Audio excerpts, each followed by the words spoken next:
पढ़ने कुछ की पाठशाला में आज पुनः आपका स्वागत है।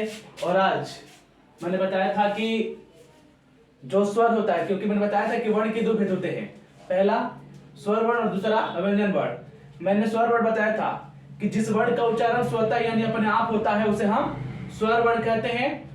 और मैंने बताया था कि स्वर जो वर्ण होता है उसका जो भेद होता है वो दो होता है, एक उच्चारण में लगने वाले समय और दूसरा जाति के आधार पर। तो मैंने बताया था कि उच्चारण में लगने वाले समय के आधार पर स्वर के तीन भेद होते हैं, पहला ह्रस्व, दूसरा दीर्घ स्वर और तीसरा प्लुत स्वर।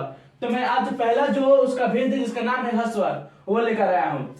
और मैं सबसे पहले चाहूंगा कि आप हमारे चैनल को जरूर सब्सक्राइब कीजिए। कहता है कि ह्रस्व अ, ई, उ एवं री को क्या कहते हैं? ह्रस्व कहते हैं। कोई पूछेगा कि ह्रस्व किसे कहते हैं, तो कहना अ, ई, उ एवं री को क्या कहते हैं? ह्रस्व कहते हैं। इन्हें मूल स्वर भी कहा जाता है, यानी ह्रस्व को मूल स्वर भी कहा जाता है। क्वेश्चन ये आता है कि ह्रस्व को और किस नाम से जाना जाता है, तो मूल स्वर के नाम से जाना जाता है। ये एक मात्रिक होते हैं, यानी इसमें बस एक मात्रा होता है। जो ह्रस्व स्वर यानी मूल स्वर होता है वो एक मात्रिक होता है। और यही जब बात की जाए दीर्घ स्वर का तो वो द्विमात्रिक होता है। क्यों? क्योंकि उसमें दो मात्राओं का योग होता है। तो कहता है कि ये एक मात्रिक होते हैं और इनका उच्चारण दीर्घ अपेक्षा आधा समय लगता है। यानी ह्रस्व स्वर का जब उच्चारण करते हैं तो उसका उच्चारण करने में दीर्घ अपेक्षा, किसकी अपेक्षा? दीर्घ की अपेक्षा आधा समय लगता है। और सबसे पहले कि ह्रस्व स्वर किसे कहते हैं? अ, ई, उ एवं री को क्या कहते हैं? ह्रस्व स्वर कहते हैं। और ह्रस्व स्वर के मूल स्वर कहा जाता है।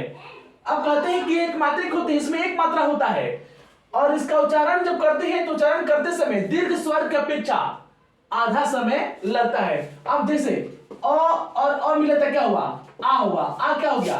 दीर्घ हुआ ना। इसमें कितना?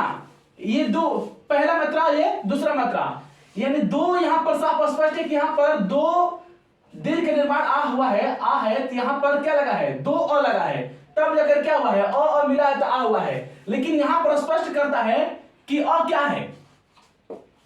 अह्रस्व है। तो बताइए कि यहां पर इसके अपेक्षा कितना है? आधा है ना। यानी यहां पर दो है, यहां पर क्या है? एक है। और दूसरा नंबर की जब इसका उच्चारण करते हैं आ, तो आ की अपेक्षा अ को उच्चारण करते समय क्या लगता है? आधा समय लगता है। क्यों?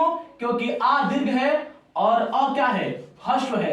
यानी ह्रस्व का उच्चारण करते समय दीर्घ की अपेक्षा आधा समय लगता है। और ह्रस्व स्वर के मूल स्वर कहते हैं। इसमें ये क्या होता है? द्विमात्रिक होता है और ये क्या होता है? एक मात्रिक होता है। और अ, ई, उ एवं री को क्या कहते हैं? ह्रस्व स्वर कहते हैं। उम्मीद है कि आपको यह ह्रस्व स्वर की जो परिभाषा है वो आपको समझ में आ गया होगा। और पुनः मैं चाहूंगा कि आप हमारे चैनल को जरूर सब्सक्राइब कीजिए और जितना हो सके हमारे वीडियो को शेयर करें। धन्यवाद।